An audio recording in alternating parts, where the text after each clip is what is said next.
And Hey, Carol, I was thinking it's been a while since UUCC's been able to invite people into our religious community. And, with the pandemic limiting our ability to hold gatherings, I feel like it's time for us to offer one of those Zoom sessions like we had before, the one where we connect with people who have questions about UUCC and might be considering membership. you're right, Terry. Let's do it again. The session we held in April with you, me, and David seemed to go over pretty well. We got to provide an overview of our congregation and UUism, took some questions and answers, and met some really interesting people. Okay, why don't we plan for a Zoom session on Saturday, November 21st at 10:30 a.m. for people who are considering membership. It'll be an opportunity for anybody to find out more about our congregations and even for those who might be considering members. Sounds good. We'll have people sign up using bit.ly/UUCC-consider. They should know that we'll keep it to 90 minutes and we'll send a Zoom link to those that have signed up a day in advance. I hope we'll have as great of a group as we had last time. Yeah, you know what? We could also remind current members to invite people they know to the session too. Oh, great idea. This is open to anyone who is interested in UUCC and what membership entails. We'll offer the opportunity to sign the membership book at the close of the meeting. Okay, now we better go tell David.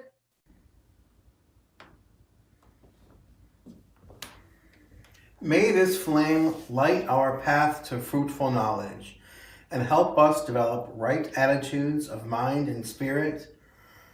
Our community teaches us to put religion into action.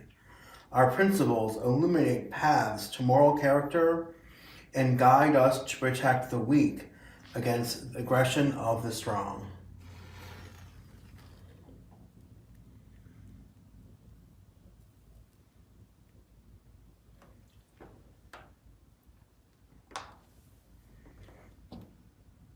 Hi, I'm Reverend Joe of the Unitarian Universalist Congregation of Cleveland. Today I have the special joy of welcoming a colleague and friend, the Reverend Denise Cawley, who lives in Milwaukee and serves 2 congregations in Washington State. She's a recent graduate of Meadville Lombard, my seminary, and we share a common interest in history. Today she'll be talking about Reverend Florence Buck, who served with her partner, Mary Murdoch, our congregation from 1893 to 1899. I hope you'll enjoy what she's got to say, because I did. Also, as usual, there'll be music from Mike Carney and the choir. So I hope that you enjoy Reverend Denise. I know I'm looking forward to it myself.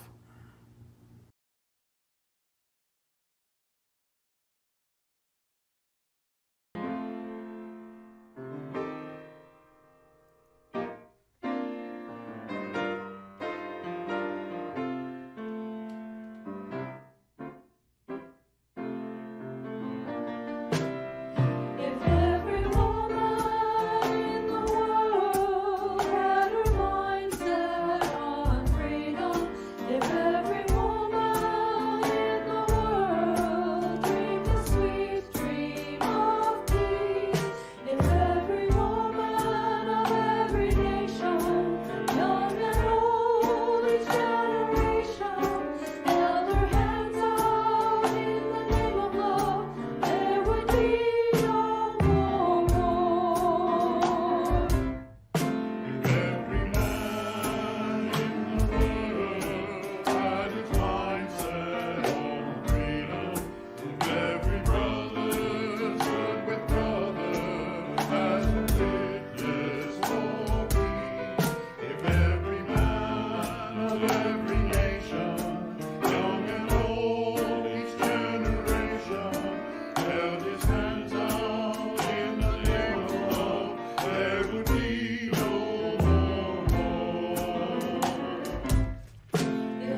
Every week when we gathered, we took time for what we call joys and concerns, where people had a chance to come here before service and light a candle in silence, or to write in our book and have their joy or sorrow read with the congregation and put a pebble in the water. We can't do that right now, but I'm thinking about all of you. I know there are several joys in our community. For that, I'm grateful. I also know there are difficult times for people, and people have sorrow. And that sorrow deserves support and care. For all these things, and lastly, for gratitude for us being together, I light our candles.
Today, as you learn more about one of our historic ancestors, consider how you have felt like her at times.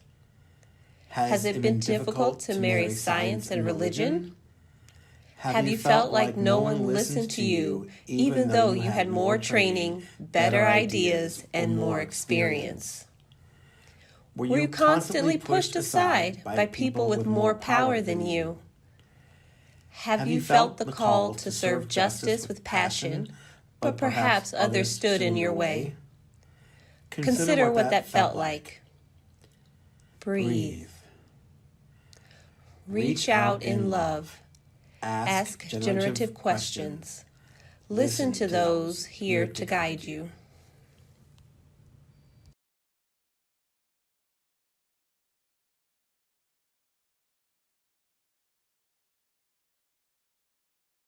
Today I'm going to tell you about one of our spiritual ancestors, Reverend Dr. Florence Buck. She was a leader in our denomination in many, many ways, and the first to do a lot of different things. As I mentioned earlier, she was a suffragette, but she was a fierce anti-racism advocate.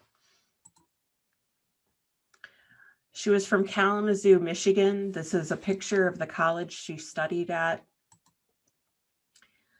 She met Reverend Marion Murdoch and Carolyn Bartlett at Kalamazoo Church in Kalamazoo, Michigan. And she was well into adulthood. She was already a Methodist and had already earned her bachelor's and her master's degree back then. She was a principal of a school. And it was at that church that she picked up these ideas about this liberal Christianity. Was very exciting. That is also where she met her partner, Reverend Marianne Murdoch, who is one of your spiritual ancestors as well. They both served at Unity. That relationship that she developed with Marianne Murdoch is what spurred her to become a part of the ministry as well as a Unitarian Universalist, and it certainly spurred her into her relationship with Marianne. They were accomplished scholars. They were among the first women to study at Oxford. They were also very taken with the message of the Salvation Army and the work of justice and equity that was being done through that organization in its early days.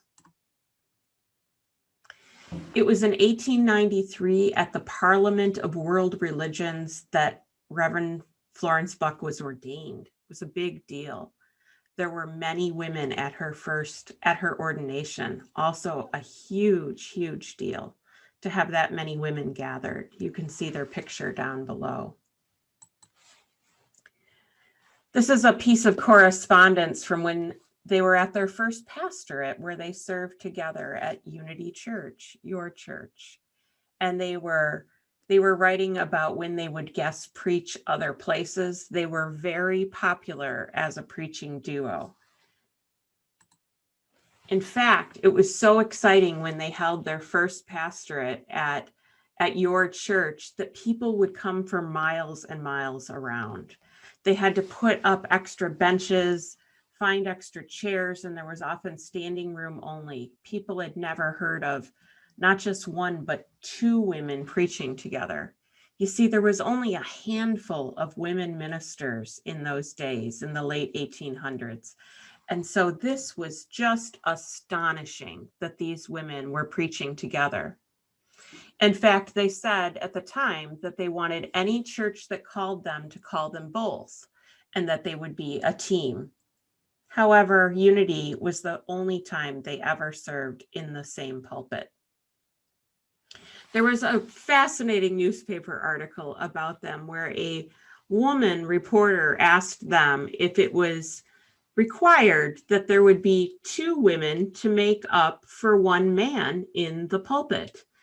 And Reverend Florence Buck said to them, no.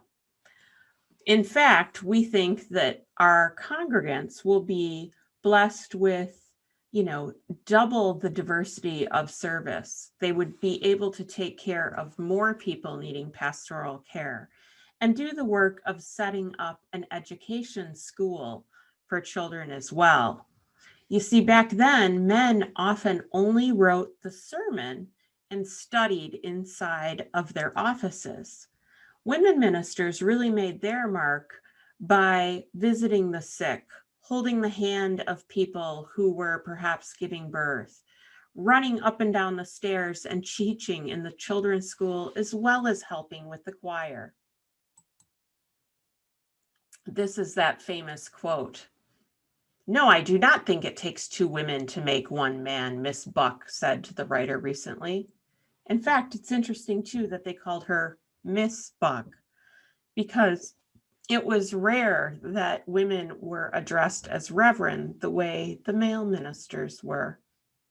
We still insist on that today. Far more of our women ministers ask that you call us, as well as our ministers of LGBT identity and ministers of color, really prefer that you use our salutation unless they tell you differently, because we've earned that, and it helps people understand that difference between the ministry and others.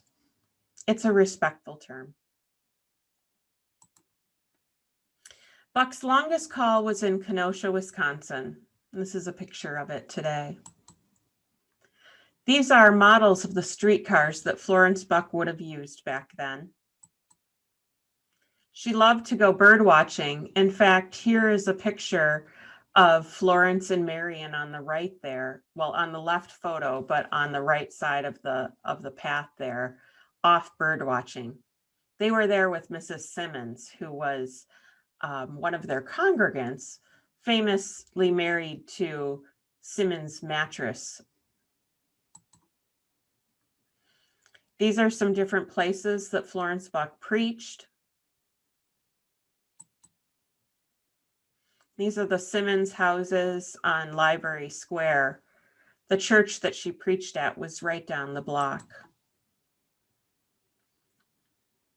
Here you can see Florence and Marion with the family of theirs, the Theirs family.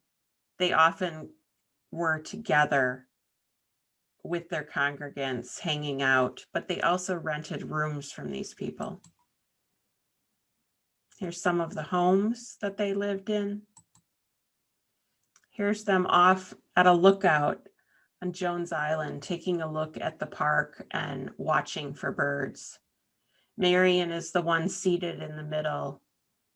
Actually, sorry, Marion is the one closest to us. Florence is the one seated in the middle, and Mrs. Simmons is standing up there. This is Marion out in the brush, taking a look at the birds. They loved nature and loved science.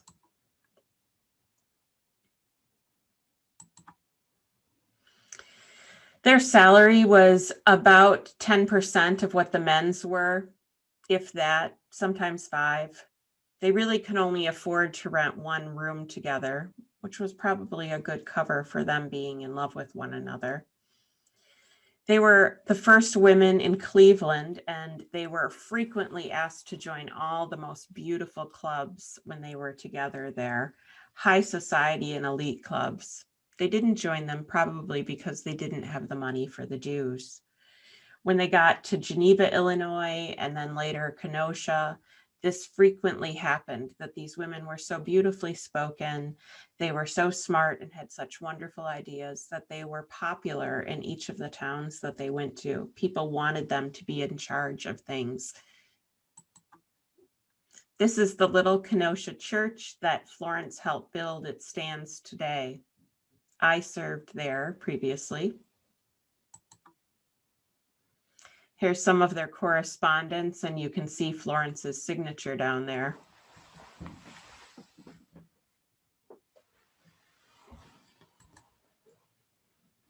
This is from the dedication of that church. They had dances there. Youth still love hanging out in that church. Religious education was really a big part of what Dr. Florence Buck inspired. I just wanted you to see a few of these photos. Finally, this was Reverend Florence Buck's horse. His name was Ned. And when she couldn't walk or take the streetcar, she took Ned to go visit patients who were ill, clients and congregants in the halls of the hospitals. She would have to take her horse and park him outside. Ned was a good friend to her.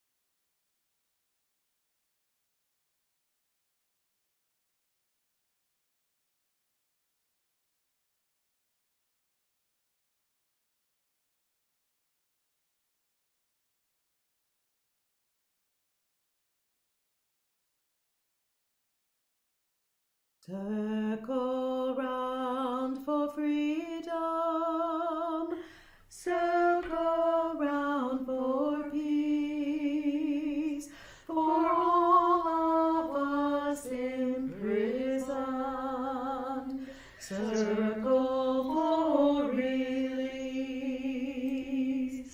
circle for the planet, circle for each soul.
Elizabeth Cady leads the way.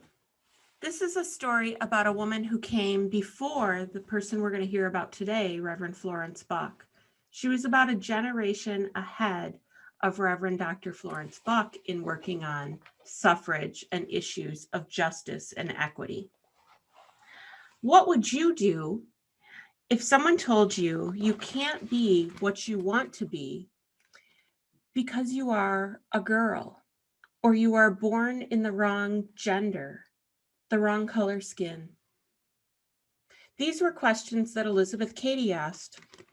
What would you do if someone told you your vote didn't count, your voice doesn't matter, because you were in the wrong body, not matching those who had power? Would you talk back? Would you fight for your rights? Elizabeth did. So did Reverend Dr. Florence Buck. In fact, we're still struggling with this today, as sometimes people try to keep all the votes from counting. This is still an effort that we work on, but it used to be much worse. And Elizabeth Cady Stanton helped with that. Today, I'm telling you a story about that. All of those things used to be true and worse than they are now. In fact, women couldn't vote at all. If Elizabeth hadn't led the way, we might not be as far as we are today.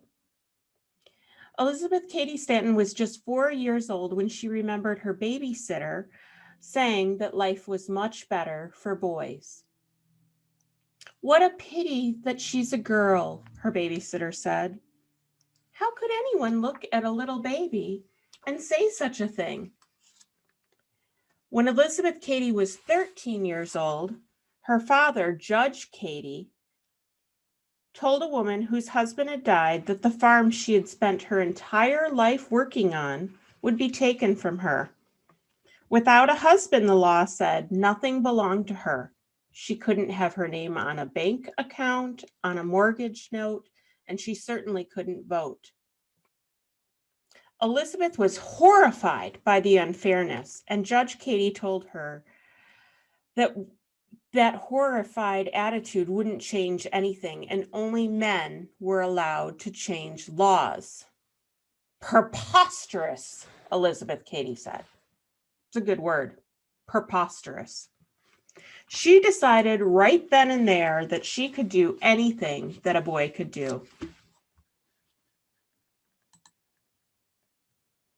This is her talking to her babysitters. And here's her telling her father that was preposterous. Elizabeth Cady set out to do lots of things that girls weren't supposed to do, like ride over hurdles on horseback and rafting on a raging river. She even won a prize for the best in Greek studies. In fact, our friend, Reverend Florence Buck, who you'll hear about today, was so skilled at Greek and Latin that she tutored seminary students long before she ever considered becoming a minister. Elizabeth Cady won a prize for being the best in Greek and Latin studies, and while her father was proud, he worried about her being strong-spirited, a rule-breaking daughter. "Ah, you should have been a boy," he said. He knew how much easier her life would be if she would have been a boy. But Elizabeth wasn't real interested in a life that was easy. At 16, since colleges would only let girls in, Elizabeth begged her father to send her to a girls' school to continue her learning. Smart girl. So while most young ladies were getting married and washing dishes and doing laundry and having babies, Elizabeth was studying religion, math, science, French, and writing. Several years later, Elizabeth found herself writing. In fact, she met a man whose name was Henry Stanton. Henry was an abolitionist, speaking out against the rights of those who were slaves. He understood how unfair and ridiculous and perhaps preposterous it was for people to have no power or to own other people. He did not laugh when Elizabeth talked about freedom. He did not laugh when Elizabeth said all people should be able to choose the way they live. And he did not laugh when she told him that she would add his name to her name, but not be giving up her own name when she married him. So Elizabeth Cady became Elizabeth Cady Stanton and had babies and cooked meals and washed dishes and mended clothes and did laundry. She loved her babies, but she did not love cooking and dishes and mending and laundry. One day, her friend, Lucretia Mott, invited her to a lunch. Lucretia had always shared Elizabeth's ideas about all the things that women could do and would do if only they had the right. The other women at the lunch shared these ideas too, and Elizabeth got fired up. She proposed that they hold a meeting. So they did. At that meeting, they would gather together and lots of women would come all around to speak. But what would they talk about? There were so many things that needed to be set right. Married women couldn't earn property, or even the money that they worked to own, they couldn't keep for themselves. They couldn't even have a bank account with their name on it. Elizabeth had learned a long time ago that only men could change laws because only men could vote. That was it. That was the only thing that could change everything else. If women could vote, they could help change all kinds of laws. So that was the idea. It was shocking. It was so huge. Elizabeth's friends gasped out loud. They were flabbergasted. What would other people think? Well, apparently a lot of other people thought it was a good idea, but it wasn't popular at first. Elizabeth did not waver. She knew voting was the only way to make a difference. Her battle cry for the right to vote rang out. Have it, we must. Use it, we will. Even Henry thought she had gone too far.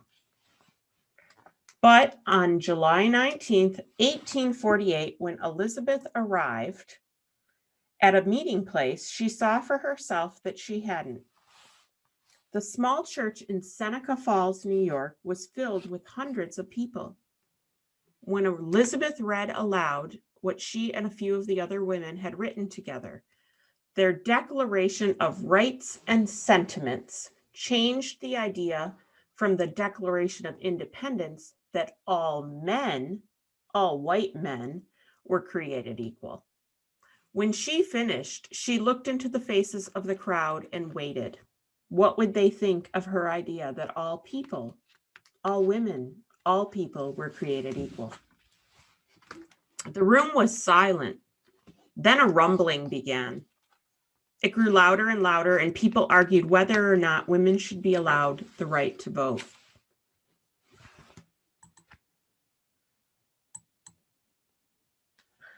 Word at the meeting spread like wildfire. Newspapers across the nation scolded Elizabeth for her boldness. But other women joined in their battle.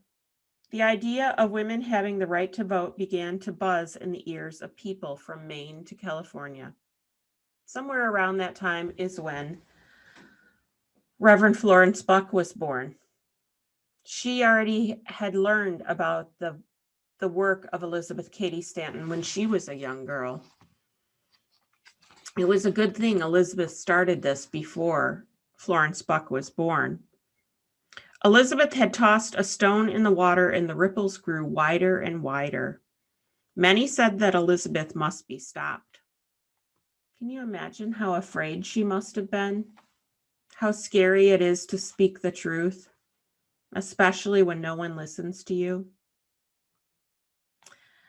Elizabeth was unstoppable, and she changed America forever. A quote by her: "We do not expect our path will be strewn with flowers of popular applause, but over the thorns of bigotry and prejudice will be our way." I think of her when I think of people like Reverend Florence Buck, who continued to work on the right to vote throughout her lifetime.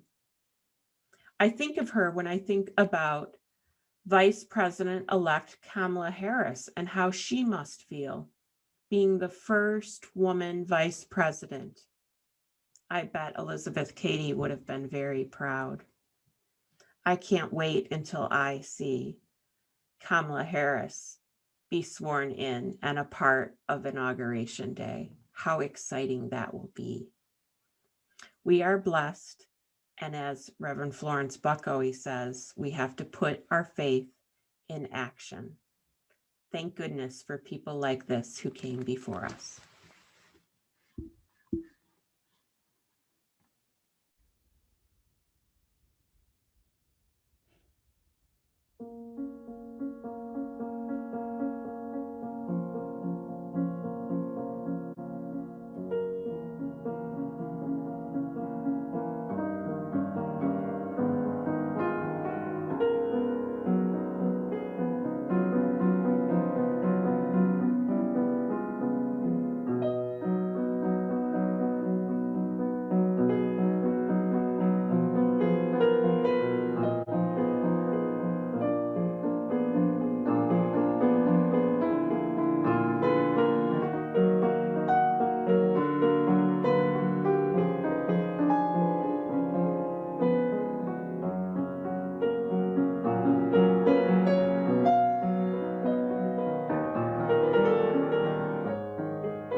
Each week, we come together as a people. Together, we share stories, love, aspiration. We also share our bounty in ways that express our religious UU values. May this important ritual of sharing abundance remind us that making our world better is a task best shared.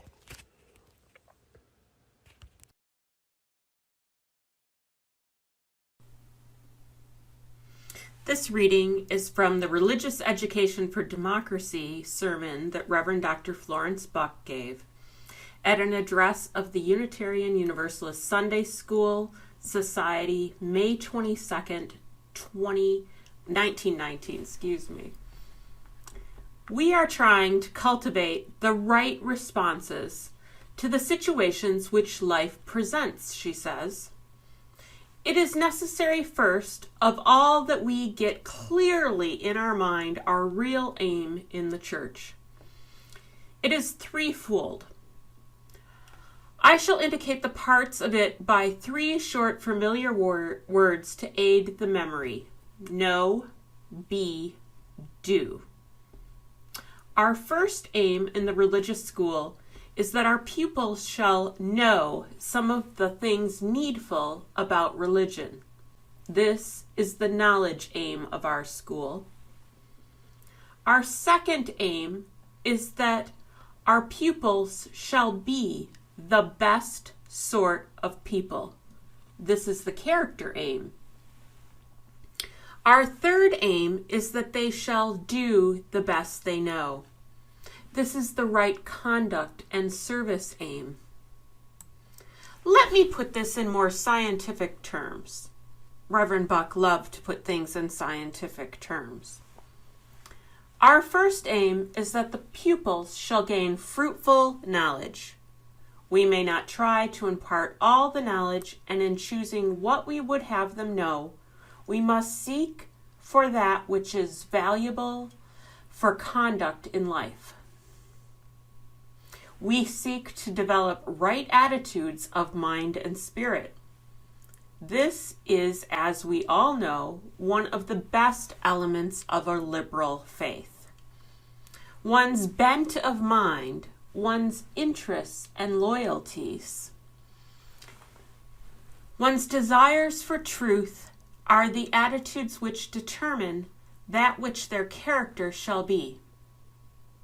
Religious instruction which seeks to develop attitudes is very different from that which seeks to merely impart the rules of life or to memorize knowledge creeds.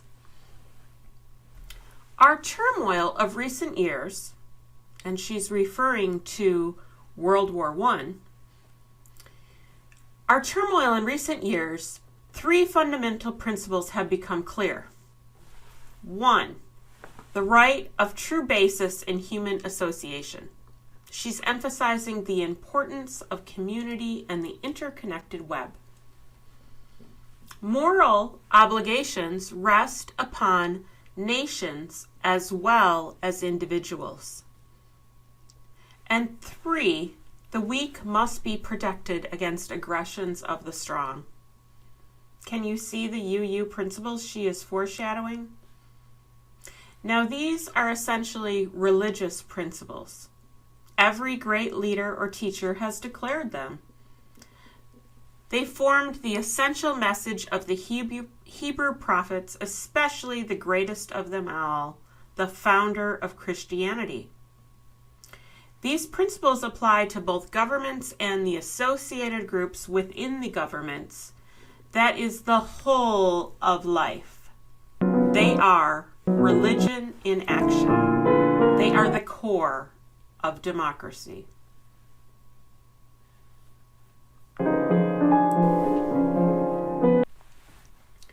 Between going to seminary and serving Bradford Unitarian Universalist Church in Kenosha, Wisconsin, the last congregation I served, I became very interested in a queer woman minister that served at Bradford UU between 1901 and 1910. She served in Cleveland from about 1896 until about 1900. I was really interested in lifting up someone rumored to be a lesbian. I didn't expect to find a friend in this historical ancestor of ours. Reverend Florence Buck, later to be Reverend Dr. Florence Buck, became my friend, and I now find myself thinking, how did Florence Buck feel? She has never been given credit for how influential she was in religious education, in women's rights, as one of our first queer women ministers, nor in Unitarian Universalist history. In my research, I discovered that Reverend Buck was addressing anti-racist ideas when most people rarely acknowledged the topic.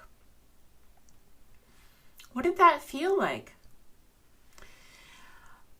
She was looking at teaching children even religious education in Black Baptist churches in a time of lynchings and Jim Crow laws. I am personally inspired by her messages from 100 years ago, and while I hope that Unitarian Universalists will embrace her ideas today, I find myself wondering, Florence, how did you feel? Was it lonely to be you? In 1889, Florence Buck discovered Unitarianism, and she discovered Reverend Marian Murdoch. In my research, I gathered evidence that these women were not just sisterly friends, but intimate queer partners. And while that's not the word they would have used then, it is about the best word I can describe them with now. From the very beginning, they shared their travels, their home, their education, and their finances. In Reverend Marian Murdoch's letters of introduction of Florence Buck to Jenkin Lloyd Jones, the intimacy and affection is also clear. In fact, Jones first assumes that Buck is a gentleman. Once this was cleared up, we see Murdoch requesting a cozy farmhouse with a cozy room for them to stay in for the two women at the Religious Education Institutes. Did that feel daring, Florence? Did it feel secretive? Or did it feel like they were simply good friends? Reverend Buck's ideas were big from the start. She was writing in 1889 about the need for Unitarian megachurches and bucking the trend of only having small churches.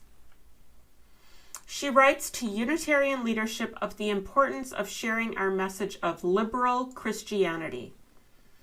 Buck also envisioned robust education programs in our churches, and at one of her pastorates in California, she told the board, if they really wanted to build the church from the ground up, they would hire a qualified religious educator, an educator specialized in educating children about religious means, before they ever hired a minister. How frustrating that must have been to tell her board of trustees over and over that investing in religious education, in listening to her, was the key to growing a church. I'm sure many ministers today can identify with the ideas that they know a way to make a church better, but maybe people listen to others in the church or just ignore the advice of their minister. I feel so bad for Florence. I came to realize that many of the ideas that we attribute to religious educator Sophia Fahs are rooted in Florence Buck theology. Buck's writing is difficult to access.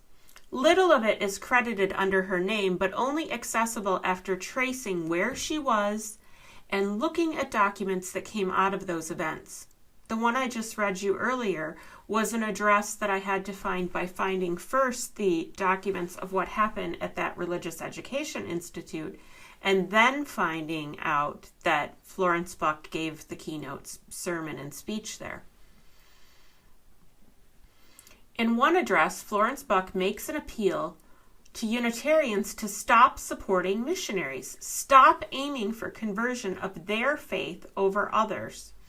And she tells us to not think of ourselves as superior to any other faiths or nations. It was a valuable lesson then, and it's a valuable lesson today. Can you imagine how angry she must have been when she happened upon colleagues, male colleagues, all talking about how much smarter they were than the Catholics or the Baptists? She didn't want us to think of ourselves as better than anyone. She wanted us to find the way that was a good way to the path to a liberal faith. She writes in her address in 1919, "Perhaps most of us can remember the ways of making appeals for missions, which were in vogue in the past. The horrors of the practice and the worship and beliefs of the heathen were presented as in startling contrast to the excellence of our own faith. We are presented aliens at their worst, ourselves at our best." She's scolding us, you see. She doesn't want us to think of ourselves as any better, but to have humility. This method, she writes, did make us eager to help, but also to cultivate an unwarranted sense of superiority. This method prevents any real sense of human brotherhood. She wanted us to embrace the interdependent web, not just for Unitarian Universalists, but for everyone. She continued, "Religion alone is not to blame for this. Songs, stories, our common speech, and life still tended to cultivate in us the attitude that the Pharisee who thanks God that he is not as other men." That sentiment of genders and races being equal and deserving liberal faith was apparent in her book, The Story of Jesus, wherein she included song lyrics about welcoming those from all nations and races. Now think about this. These were written before World War I. The more I delved into Buck's teachings, the more I realized how revolutionary she was in her time. And then the more I thought about it, how alone she must have felt. This was an era of Jim Crow laws, of separate bathrooms and separate entrances. What did it feel like to walk next to those when she was off making speeches, as she did, all over the country? She was a sought-after public speaker on topics of abolition and suffrage. Throughout Reverend Buck's writings, she emphasizes that boys and girls being educated is important not just for religious reasons, but for developing right attitudes of mind and spirit. This, we all know, she said, is one of the essential elements of a liberal faith. Buck was always ready to advocate for the underserved, for equal treatment of all, and education for all people of all walks of life. She must have been so angry that other women didn't have access to the advanced education she held. I wonder, too, how it felt to know she was more educated and more experienced than her male colleagues. Buck was far more accomplished than most ministers. She had been a teacher and a principal. She already had her master's degree and done postgraduate work before entering seminary, before becoming a minister. In fact, she was so versed in Greek and Latin, she toured Baptist and Methodist seminary students before she ever heard of Unitarianism. She had more advanced degree work than most of her colleagues, including more than Marian, her partner, more than Jenkin Lloyd Jones, who was practically the Pope of the Unitarian faith at the time, more than American Unitarian Association, the AUA, previous institution to the UUA, more than AUA president, the Reverend Samuel Eliot, someone who was so formal he probably insisted his wife call him that in the bedroom.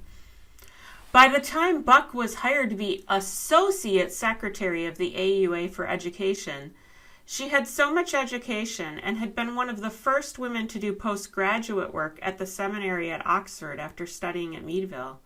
And yet she got the title of Associate Secretary. During her tenure, she was the only one in that department in that position. But even though she was writing all these religious education materials and columns and heading up all these education institutes, she even was revolutionary in how she taught. This is a time when writing was the only method of getting education usually, but Buck used art and music and drama. She would show pictures. Pictures in books was revolutionary. Now, it might not seem like a big deal to us. We might think that that's just how education is done, but Florence Buck was one of the very first to ever do those things. In fact, even in this time of segregation, only about 20% of children were attending school, and we certainly weren't seeing many black children get educations. Buck's church programs were regularly attended by groups of non-members, from children to young adults. They were seen as a means of helping people better themselves, and then it ended up building up the membership of the church. Buck's ideas were not only radical, I would even say she was queering education and faith formation. Though unheard of at the time, Reverend Buck made headlines when she offered a proper funeral to a known alcoholic. A theme of treating all with inherent worth and dignity is seen throughout her ministry.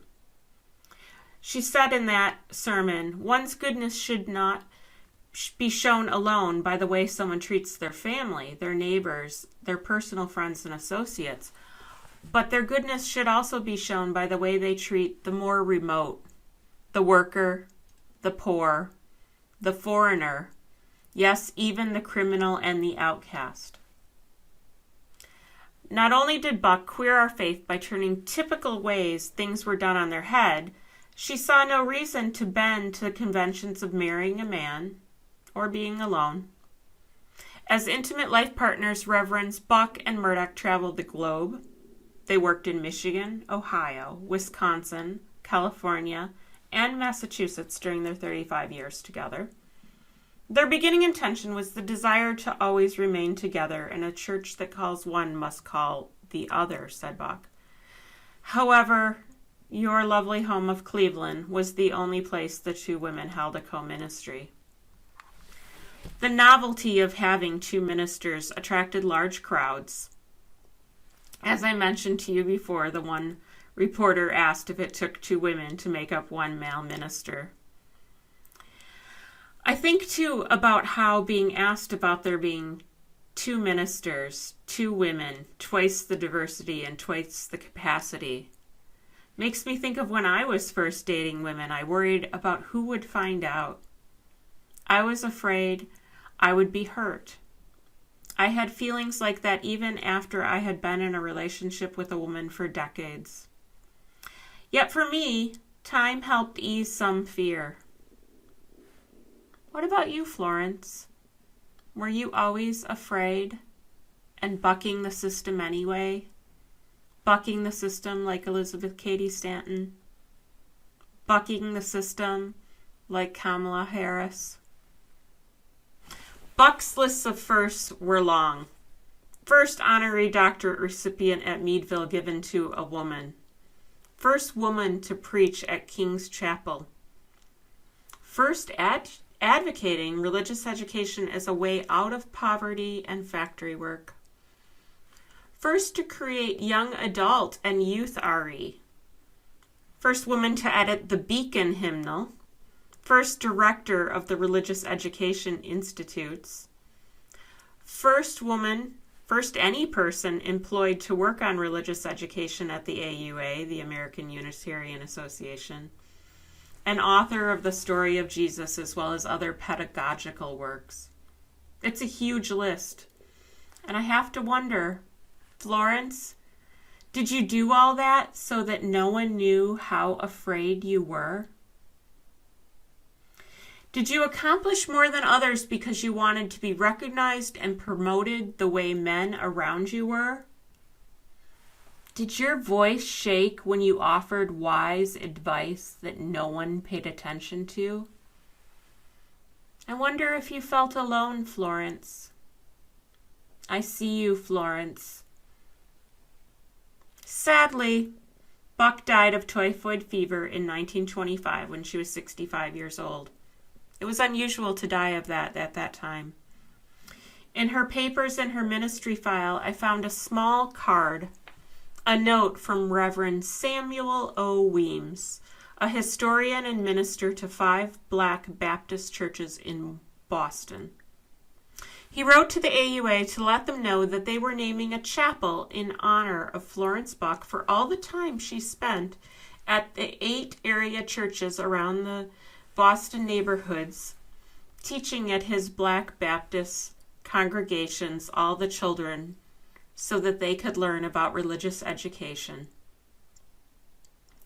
What was it like, Florence, to go find children so eager for your message that you entered those churches and told no one?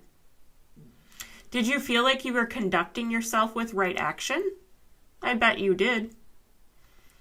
I know, too, you loved people. You loved children, and you delighted in embracing new ways and learning new cultures. I am proud that you didn't feel the need to boast about what you did. You just saw a need and you took care of it. I think about what a prim and proper lady you were with golden hair walking into the Black neighborhoods. When newspaper headlines of the time spoke of nearby lynchings and were filled with anti-Semitism post-World War I.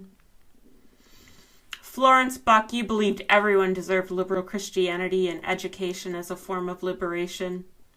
Yet board minutes where you wrote were full of folks that thought a man should deliver these best messages. In fact, they showed her worth was far less by paying her a fraction of what a male minister would be paid. She frequently was scrimping for enough money to even pay for her equivalent of the UU world. She didn't have enough money to travel to all the places she would have wanted to or was invited to. She did get to go to some where there were scholarships.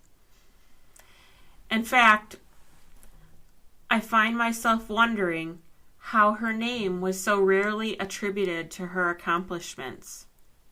How'd that make you feel, Florence? Reverend Buck was willing to turn every notion of how to be a minister, how to educate, and even who to admire on its head. She was queering our faith over 100 years ago. She wanted you to know that religion in action is the core of democracy. It's the core of our faith.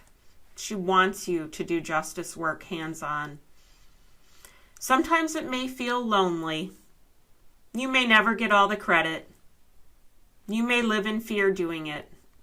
Yet Reverend Dr. Florence Buck did that every day. I have to think she just said, "Buck it." Buck the patriarchy, buck the misogyny, buck the homophobia. Thank you, Florence, for saying buck it. I invite all of you to say buck it when you feel alone in doing right conduct, right service, and being of right character. Think of her as you inspire others to act out our faith.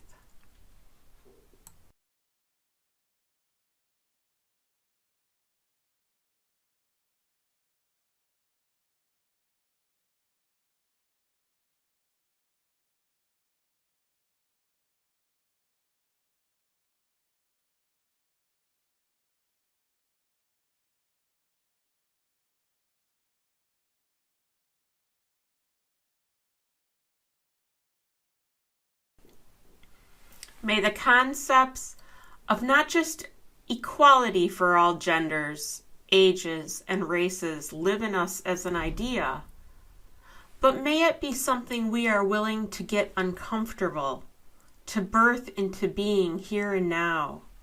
Fill yourself with action. Just do it. Buck the patriarchy as we dare one another to listen to new voices from all around us. Turn to new sources, hear new truths, act in new ways. Blessed be, my friends.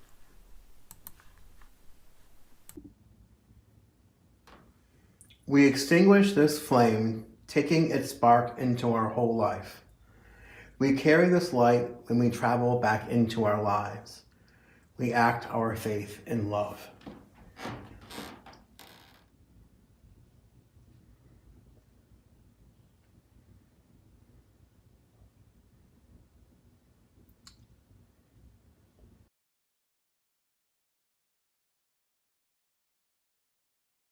We are the ones, we are the ones, we've been waiting. We are the ones, we are the ones, we've been waiting. We are the ones, we are the ones, we've been waiting. We are the ones, we